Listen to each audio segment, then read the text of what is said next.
Hello and welcome to the RG10 Podcast.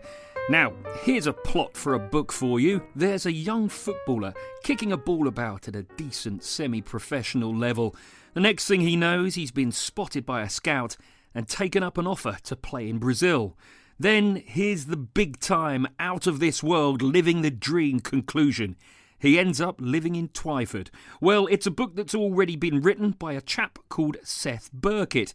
Seth actually went through this entire experience, and since having huge success with this book, he's gone on to become a full-time author. I've been speaking to him about his unusual career journey. Well, I was playing for my local semi-professional team called Stamford, which is, they play at the equivalent level of Binfield. And this mysterious man started to come and watch our games, and there were rumours that he was a scout, he was an agent, and those rumours were all true. And he had an offer to send us to Brazil to a tournament. Amazing experience, played against top professional sides, and off the back of that, I got invited to come back and sign for a team in Brazil as a professional footballer, a team called Sorriso Esporte Clube. And that was an amazing experience. The standard of football was so great.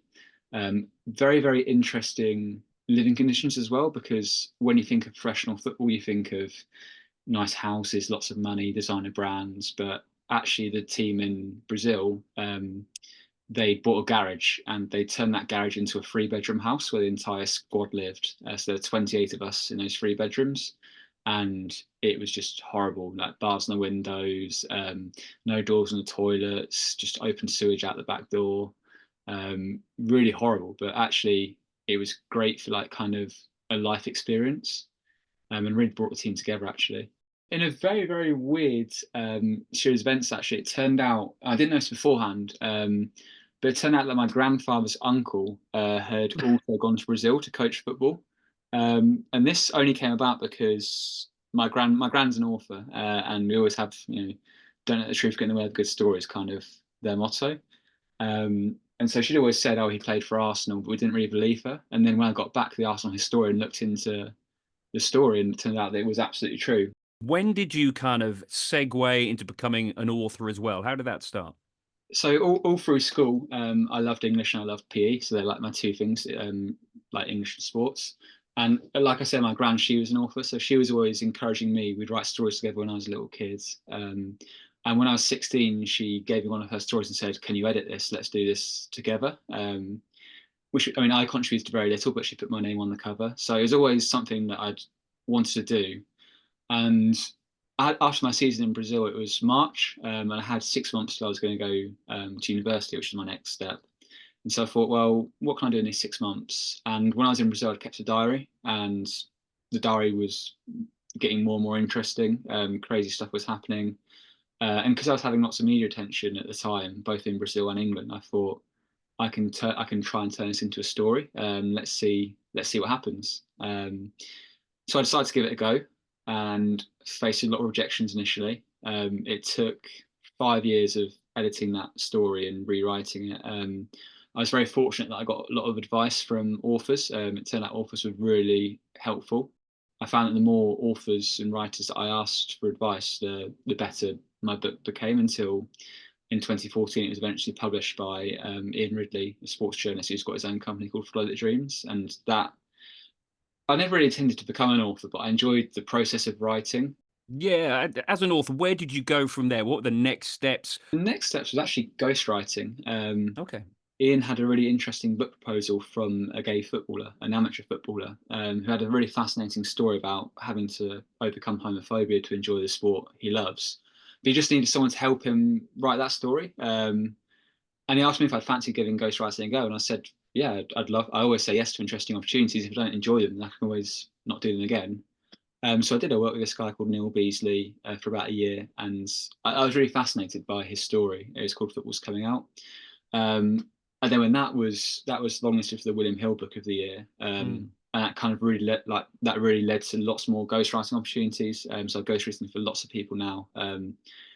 Probably about 1 book a year as I do ghostwritten, but also other non-fiction works. And then I moved into children's literature as well, because I was getting invited into schools to do talks, but actually the boy in Brazil, there's a lot of adult stuff that happened in it. Yeah. And it wasn't really, I couldn't really sell it in primary school. So I thought, well, I really enjoyed going into these schools and doing workshops. Why don't I try and produce a children's book? So I did that. My first children's book, I didn't take an advance for it. But it was very low royalties. But again, I just wanted to challenge myself and see if it was something I could do. And I did enjoy the process and kept on doing it. And actually, I found it's still really hard work trying to sell children's books, but it is easier than trying to sell adults' books. There are more children who have to read at school. So yeah, it's I always try and do one kids book, one adults book at the same time, and one ghostwritten book, and have just lots of different projects to work on. And it's great to have that mix. I think as an author, I think that flexibility is really, really great. Life as a professional author, how tough it is. How tough is it? How much work goes into it? Is it a precarious life, would you say? Oh yeah, very precarious. I just do it year to year, so it's only for the last 2 years where I have been pretty much just professional author. And if you can sell in a series, then that's great. It gives you, so I've got another 2 years where I know I can dedicate myself to being an author, but I'm very aware that realistically over the next 20 years, I'm not solely going to be an author. It's really hard to keep on finding those series. But there's lots of stuff you can do to make sure that you can survive as an author. Whether that's I do a lot of work in schools, doing workshops in schools locally, or whether that's say writing for advertising agencies or similar. So there are ways to do it. I think being an author, it's not a if you want to be rich, like don't be an author. There's lots of better jobs you can do, but it's a job which I really love, and so I think it's up to really what you're looking for in life, what you are most interested in doing in life, as to if you think being an author is good for you. So, first question: Yeah. what advice would you give to any, wannabe footballers, young footballers, and also what advice would you give to any wannabe authors? I suppose they could be quite a lot. They could be quite a lot older. Go for it. Yeah, Footballers first. footballers enjoy it. I think so many footballers who I come across, they're saying, "Oh, I'm not in an academy." They're just getting stressed about stuff, and you don't need to play in an academy. The most important thing is to just play and enjoy it. And if you always play with a smile on your face, then good things will happen. Me personally, I used to get, used to feel pressure with games and feel like, oh, I can't play badly here, or I might get released by this team. But when you're a bit carefree, that's the most important thing. So play with your friends, just enjoy football, and that's 100% the most important. In terms of writing, just keep writing is the main advice. Even now, I've had 18, 19 books published now, and more than half of the books I propose never find a publisher. They get rejected. And those books that do find publishers, I get a lot of people giving them 1-star reviews. A lot of people don't like them. You have to have a very thick skin as an author, and you just have to be aware that probably more people than not are not going to like your work. But you have to just be comfortable with that and think, well, as long as I'm happy with that, and I know that there are some readers who like my work, that's what's most important. And also, I think you can't be scared of people not liking your work, because the only way to improve as an author is by putting your work out into the world and learning how to sell the work, learning how to push it on through bookshops, by doing events. Because yeah, you're not just a writer. Even the very best writers these days have to spend so much time promoting their own work that is probably one of the core skills now of being an author. What would you say the big similarities are between being an author and being a footballer? Probably dedication. Yeah.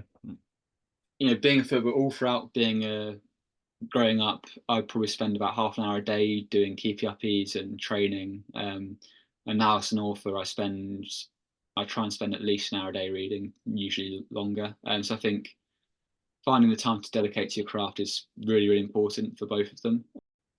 I think for both football and writing, you're always going to find someone who likes it and someone who doesn't like it, really. But yeah, whereas football, it's more how you can fit in with other people. Writing, it's more learning from other people, I'd say. So looking for stories, like what's interesting, that's happening. Like, RG10 is a really great resource for me. I read it every month because just the local stories, what's happening. Okay, is that interesting? Could there be a story there? Like, I find that actually the local news has more like kind of human stories than national news, and is really, really good for coming up with ideas.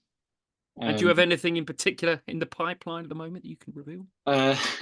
So I've got my non-football ideas, which I do need to put pen to paper on. I've currently got a proposal out there with a chef to do a cookery book, which is quite random. Then my most recent children's book is called The Football Goat, Messi v Ronaldo. So we have just signed up to do another 5 books with that. So I finished Haaland v Mbappe, which is book 2. I finished that last night, and I've got to, after this call, start working on Pele Maradona, which is book 3. That's going to come out in July, I think, and Haaland and Mbappe is coming out in April. And then I've got to think of the next 3 after that. That was Seth Burkett, and if you want more info on Seth and his work, go to sethburkett.com. Thanks for listening. Please do leave us a rating and review wherever you listen to your podcasts. It really helps others find the show. Goodbye.